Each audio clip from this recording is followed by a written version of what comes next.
বাড়ির ভেতরে গিয়ে কসাই বলল, ও হে মুসাফির ভাই, আপনি এখানে বসুন, পাশের ঘরে আমার একটু কাজ আছে। এই বলে কসাই ওই ঘর থেকে পাশের ঘরে চলে গেলেন। হযরত মূসা আলাইহিসসালাম দেখলেন পাশের ঘরে গিয়ে কসাই একা একা রুটি তৈরি করছে এবং মাংস রান্না করছে। অতঃপর কিছুক্ষণ পর হযরত মূসা আলাইহিসসালাম দেখলেন কসাই এক ঘরের কোণ থেকে একটি ঝুড়ির ভেতর থেকে একজন বয়স্ক বৃদ্ধাকে আস্তে আস্তে আদবের সাথে নিয়ে আসছে। তারপর ওই মাংস রুটি বয়স্কা বৃদ্ধাকে খুব আদরের সাথে খাইয়ে দিচ্ছে, ঠিক যেন একটি ছোট্ট শিশুকে তার মা স্নেহ ভালোবাসা দিয়ে খাইয়ে দেয়। ঠিক তেমনি কসাই ওই বয়স্ক মহিলাকে খাইয়ে দিচ্ছে। অতঃপর কিছুক্ষণ পর কসাই কিছু রুটি ও মাংস নিয়ে হযরত মূসা আলাইহিসসালামের কাছে এসে বললেন, ও হে মুসাফির ভাই, এই নিন আপনার খাবার।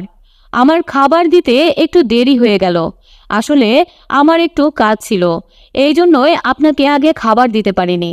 তখন হযরত মূসা আলাইহিসসালাম বললেন, আগে বলেন এই বৃদ্ধা মহিলাটি কে? তখন কসাই বললেন, এই বৃদ্ধা মহিলা হলো আমার মা। আমার মা ছাড়া এই দুনিয়ায় আমার আর কেউ নেই। আমি ছাড়া আমার মায়ের এই দুনিয়াতে আর কেউ নেই। আমার মা বৃদ্ধা হয়ে গেছেন, ভালো করে চলাফেরাও করতে পারেন না, ভালো করে খেতেও পারেন না। তাই আমি প্রতিদিন দোকান থেকে ভালো ভালো নরম নরম মাংসের টুকরোগুলো রেখে দেই এবং বাড়িতে এসে মাকে রান্না করে খাইয়ে দেই। এই কথা বলার পর কসাই সেখান থেকে চলে গেলেন। হযরত মূসা আলাইহিসসালাম কসাইয়ের মায়ের প্রতি এমন ভক্তি এবং স্নেহ ভালোবাসা দেখে বিস্ময় হতবাক হয়ে গেলেন। অতঃপর হযরত মূসা আলাইহিসসালাম পাশের ঘর থেকে লক্ষ্য করে দেখলেন তার বৃদ্ধা মা চোখের পানি ছেড়ে দিয়ে কান্না করে দুটি হাত তুলে আল্লাহ তাআলার দরবারে দোয়া করতে লাগলেন, ওগো আল্লাহ, তুমি রহমানুর রহিম, তুমি গাফুরুর রহিম, সব খবরই রাখো। পৃথিবীতে এমন কিছু নাই আল্লাহ গো যা তুমি খবর রাখো না। আমার ছেলে কসাইয়ের সেবায় আমি খুশি। মা হয়ে আমি তোমার দরবারে দোয়া করে বলছি, শুনেছি এই বনি ইসরায়েলের সবচেয়ে বড় পয়গম্বর হযরত মূসা আলাইহিসসালাম। হে আল্লাহ, দয়া করে মেহেরবানি করে আমার এই ছেলে কসাইকে হযরত মূসা আলাইহিসসালামের সাথে জান্নাতে দিয়ে দিও।